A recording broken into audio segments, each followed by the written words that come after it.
o mundo dos quadrinhos para mim se limitava à Turma da Mônica e Mafalda, que era o que eu lia quando era criança. Então, mesmo que meus pais jamais tenham proibido a leitura de quadrinho em casa, eu não tinha um quadrinho como um hobby. Então eu falo que eu sou uma leitora velha de quadrinho. Comecei a ler quadrinho tem 6, 7 anos, assim. Foi no penúltimo ano da graduação quando eu li Maus. E aí eu falei, nossa, existe um outro universo de quadrinho que eu não sabia que existia. Por isso que eu guardo Maus tão forte assim no meu coração, porque eu referencio tanto o Art Spiegelman e o Maus. E quando eu estava na graduação, eu fazia iniciação científica na área de antropologia e aprendi muitíssimo. Minha orientadora me guiou muito pelo campo da pesquisa, fiz durante 2 anos e meio. Mas aí eu li o Maus no último ano e falei, cara, gostei muito disso daqui, isso aqui tem um potencial de pesquisa. E aí, quando fui fazer o TCC, eu não fiz sobre o tema da minha iniciação científica em antropologia e fui fazer sobre Maus. E aí surgiram algumas coisas, algumas pessoas com ideias de que aquele objeto de pesquisa era imperialista, cultura de massa, quadrinho e tal, isso não tem nada a ver, isso não é ciência social. E aquilo, um trabalho, meu TCC, que era só sobre o Art Spiegelman e o Maus, acabou ganhando um capítulo que falava sobre a cultura de massa e o preconceito contra a cultura de massa. E com o passar do tempo, eu fui percebendo, na verdade, que essas pessoas que estavam vilipendiando demais o meu projeto de estudo, eles estavam caindo por terra. As noções sobre o que eram os quadrinhos e sobre a potencialidade dos quadrinhos como objeto cultural que tem valor, começou a crescer e se sobrepor às ideias execratórias em relação às histórias em quadrinhos e à cultura de massa. E aí isso se tornou uma hipótese. Houve um processo de legitimação cultural dos quadrinhos, os quadrinhos começaram a ser um produto culturalmente valorizado no espectro cultural mundial, e foi isso que como eu entrei no mestrado, assim, eu conheci o professor Valdomiro Vergueiro, ele me convidou para fazer parte do observatório, prestei a prova do mestrado na USP, passei e comecei a desenvolver o projeto. E aí o projeto vem de uma inquietação mesmo da crítica e uma inquietação de se houve uma queda nessa crítica. Então, eu acabei chamando de processo de legitimação cultural das histórias em quadrinhos, e aí eu vou tratar de onde surge o preconceito contra a cultura de massa, especialmente tratando das questões que envolvem não só a crítica ao objeto em si, ou seja, a cultura de massa seria uma coisa feia, ordinária, que não agrega valor nenhum, nem artístico, nem cultural, nem intelectual, e além disso, a ideia de que era um problema o homem de massa que começa a ir para as cidades a partir do século XVIII, começa a ascender socialmente, ou seja, começa a se alfabetizar, começa a entrar nos espaços que antes eram limitados a uma pequena elite, se torna um problema para essa elite, porque eles iriam suplantar essa pequena elite, como coloca o José Ortega y Gasset. Então, isso se torna um problema mais social e político do que cultural. Só que chegam, depois da primeira metade do século XX, quando tem essas críticas mais fortes, chegam as pessoas dizendo, não, cultura de massa, ela dissolve as barreiras entre as classes. Cultura de massa é importante, cultura de massa leva o homem comum o acesso à cultura. Então essas críticas execratórias começam a sumir, perder força, e uma crítica não é uma crítica nem discriminada, né? Não é uma crítica defendendo em absoluto a cultura de massa, mas dizendo, a cultura de massa pode sim agregar valor cultural. E os quadrinhos estão inseridos nisso. A gente não tem como tirar o quadrinho disso, porque o quadrinho ensina, o quadrinho ele leva a questões culturais, leva a questionamentos intelectuais. Então, para fazer isso, eu tracei uma linha do tempo no contexto norte-americano, tentando entender quais foram os momentos chaves que levaram a esse processo de legitimação do quadrinho, como o quadrinho teria virado essa página do preconceito. Então eu estabeleço que a década de 1960 seria o passo inicial, o primeiro momento chave, a partir do movimento intelectual europeu, que tem repercussão nos Estados Unidos depois, e o movimento underground norte-americano, passando para o segundo momento chave, que seria a publicação e aclamação de Maus. Então, como eu explico, eu não faço uma análise da qualidade da obra, não estou dizendo se Maus é bom ou ruim, mas a repercussão que Maus teve no âmbito mundial. Então, como que Maus se tornou uma referência para o público leitor de quadrinhos, para o público não leitor. Então, o público não leitor de quadrinhos, que não liam os quadrinhos de super-herói, de aventura, o que era se entendido como história em quadrinhos usualmente, mudou completamente isso. As pessoas falam, cara, quadrinho pode tratar de outros assuntos. E aí o terceiro momento chave seria a maior produção e entrada das graphic novels no mercado.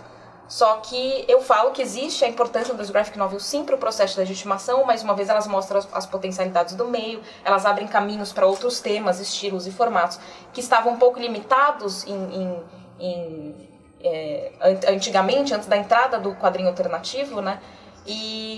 Mas eu faço uma crítica também ao uso indiscriminado do termo graphic novel, como se o graphic novel significasse o que é ser um quadrinho de qualidade. Então, se você coloca na capa de um quadrinho, isso aqui é uma graphic novel, naturalmente isso é melhor do que uma revista de super-herói, isso é melhor do que uma revista de horror.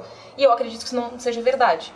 Além disso, tem a questão que se entende que graphic novel é como se fosse uma coisa separada do quadrinho. Então a gente vê, nós vamos falar sobre quadrinhos e graphic novels. Quadrinho e graphic novel é a mesma coisa, ambos são quadrinhos. Então, graphic novel cria uma noção de distinção entre os quadrinhos que são pretensamente artísticos e literários e o resto, o que não teria valor cultural nenhum. Então, existe a importância do graphic novel, mas é preciso repensar a forma como se usa o termo de uma maneira valorativa, de uma maneira distintiva em relação às demais produções do campo. E aí, eu conto esses 3 momentos chaves, mas eu acredito que a consolidação desse processo de legitimação, o objetivo final, a gente entender o quadrinho como objeto culturalmente valorizado, seria entendê-lo como um campo de produção cultural específico. Ou seja, quadrinho não é literatura, quadrinho não é artes plásticas, quadrinho não é cinema, quadrinho é quadrinho. E esse entendimento, para mim, cristalizaria esse processo de legitimação cultural, porque evitaria erros e deslizes ligados, por exemplo, à noção de graphic novel. Quando você fala que uma graphic novel é boa, alguns falam, essa graphic novel é tão boa que parece literatura. Isso não é um elogio. Porque você dizer que parece literatura quer dizer que o quadrinho não é suficiente sendo bom em si. Ele precisa ser adjetivado como literário ou como artístico, ou seja, campos de produção cultural que já são legítimos para serem entendidos como bons. E eu falo, não é uma abominação uma história em quadrinhos para construir sua narrativa, se utilizar de elementos literários, artístico ou mesmo do cinema para construir sua narrativa. Mas eles não são um quadrinho bom por causa disso. Eles são simplesmente um quadrinho bom que fizeram uso desses recursos. Então eu uso a noção de campo de produção cultural do Bourdieu para dizer que a história em quadrinhos é um campo, e é um campo específico e relativamente autônomo, que pode conversar com os outros campos, mas ele tem que ser entendido em si mesmo, na sua especificidade, antes de ser entendido a partir de termos ou de valores que não fazem parte desse campo. Então o quadrinho normalmente, na maioria das vezes, é constituído de texto e imagem, num equilíbrio. Então isso formaria o quadrinho, enquanto a literatura, dadas as devidas proporções, é formada do texto, artes plásticas da imagem.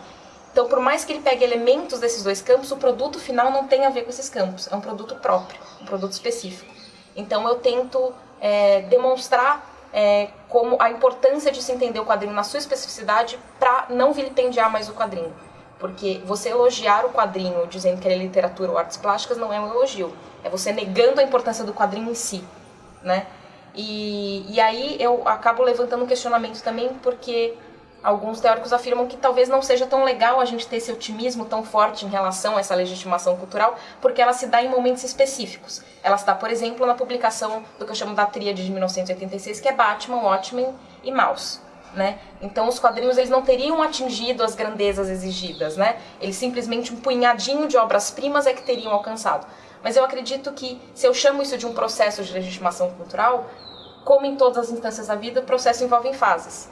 Então existem todos esses momentos chaves que se constituem como fases, inclusive esse punhado de obras-primas que legitimam o campo, e quando você legitima o campo, você consequentemente valoriza o objeto. Então tudo isso se transforma num processo cíclico, em que o objeto valoriza o campo valoriza o objeto, e assim a gente vai chegando numa legitimação total do quadrinho, não só nos gêneros que tem um capital cultural maior na perspectiva do Bourdieu, como por exemplo a autobiografia, a biografia, o romance, o jornalismo em quadrinhos, e os que foram vilipendiados como horror, super-herói, aventura, também ganham legitimação porque o campo é entendido como importante.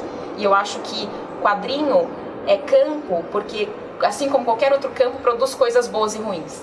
Assim como a literatura é um campo legitimado, mas a literatura produz coisas boas e ruins, o cinema coisas boas e ruins.